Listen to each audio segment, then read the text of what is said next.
السلام علیکم۔ کیا مفتی صاحب گستاخ ہے؟ کیا مفتی صاحب نے گستاخی کی ہے؟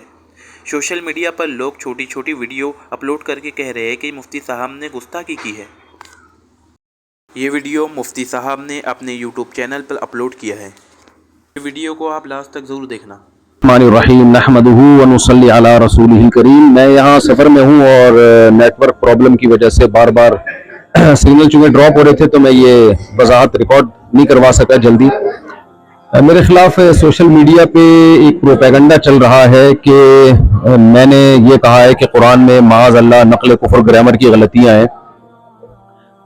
جو میری بات ہے وہ یہ تھی کہ آپ میرا کلپ سن سکتے ہیں کہ اگر ظاہری لحاظ سے اس میں کوئی غلطی لکھنے میں ظاہری لحاظ سے، ورنہ اس میں بڑی حکمت ہے، گرامر کی ایک مسٹیک اگر ظاہری لحاظ سے میں مسٹیک کہہ رہا ہوں، گرامر کی ایک مسٹیک اگر ظاہری لحاظ سے میں مسٹیک کہہ رہا ہوں، ہم نے اس قرآن کی حفاظت ایسے کی ہے کہ اگر ظاہری لحاظ سے اس میں کوئی غلطی لکھنے میں ظاہری لحاظ سے، ورنہ اس میں بڑی حکمت ہے، ہوئی بھی ہے، ہم نے اس کی بھی کریکشن کی کسی کو اجازت نہیں دی، جو ہے جیسے لکھا گیا ایز اٹ از چلا ہے۔ بڑے بڑے ابھی گرامر کے والے یہاں ہے، انہوں نے بتایا سینٹینس سے تنوین نہیں آتی، دو زبر دو سے دو پیش نہیں آتے، آپ نہیں آتے، یہاں آئے ہوئے پتہ نہیں کیوں آئے ہوئے، اس کو لکھا ہی ایسے تھا۔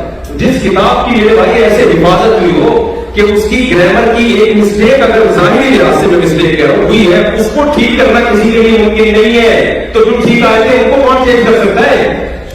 قرآن مجید میں لنسفعن بالناصیہ یہ لفظ عام قاعدوں سے ہٹ کر ہے۔ عام قاعدوں میں یہ ہوتا ہے کہ جب آپ فعل کو لکھتے ہیں تو عین نون زبر عن کے ساتھ لکھتے ہیں، الف نہیں لکھتے، عام قاعدہ۔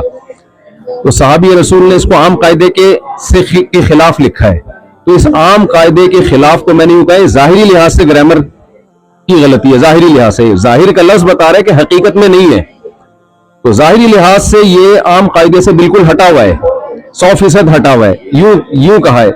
تو اس میں ہو سکتا ہے مجھ سے تعبیر میں غلطی ہوئی ہو، اگر کوئی یہ سمجھتا ہے کہ میری تعبیر ٹھیک نہیں تھی یا یہ بات عوام کے سامنے کرنے کی نہیں ہے، ان کا مینٹل لیول اتنا اونچا نہیں ہے، وہ یہ سمجھیں گے گویا کہ قرآن میں غلطی ہے، تو میں اپنے الفاظ پہ معذرت کرتا ہوں اور میں اپنے ان الفاظ سے رجوع کرتا ہوں۔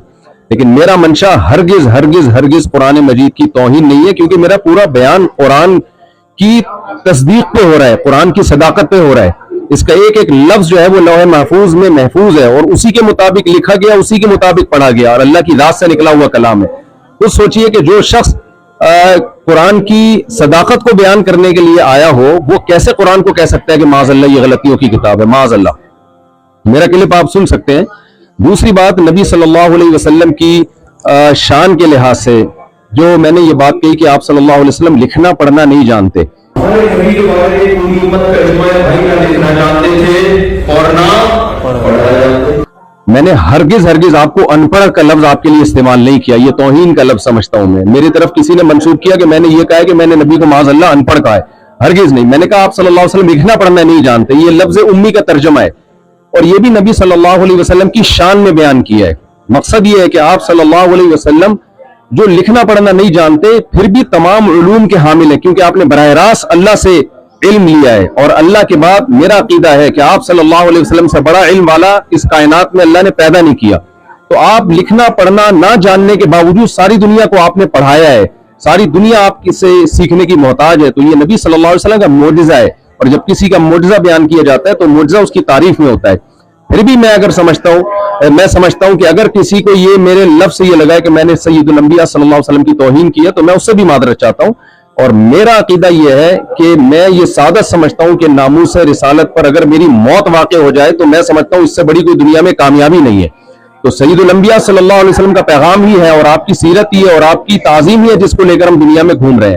تو اللہ تعالیٰ مجھے بھی عمل کی توفیق دے، اور ہمارے جتنے بھی اہل اسلام ہیں سب کے دل میں اللہ پیغمبر کی محبت اور قرآن کی صداقت دل میں بٹھائے۔ اور جن صاحب نے میرے خلاف کلپ بنایا، یہ جو بھی میرے خلاف کلپ بنا رہے ہیں، آپ سب کو پاکستان کے حالات معلوم ہے، جس طرح سے مجھے ٹارچر کیا جا رہا ہے اور دھمکیاں دی جا رہی ہیں، تو جو لوگ اس وضاحتی بیان کے بعد بھی مسلسل میرے خلاف کلپ بازی کریں گے، تو میں سمجھتا ہوں کہ اگر میری ذات کو کوئی نقصان ہوا تو اس کے ذمہ دار پھر وہ لوگ ہوں گے جو میرے خلاف منفی پروپیگنڈا کر رہے ہیں۔ وما علینا الا البلاغ۔ السلام علیکم ورحمۃ اللہ۔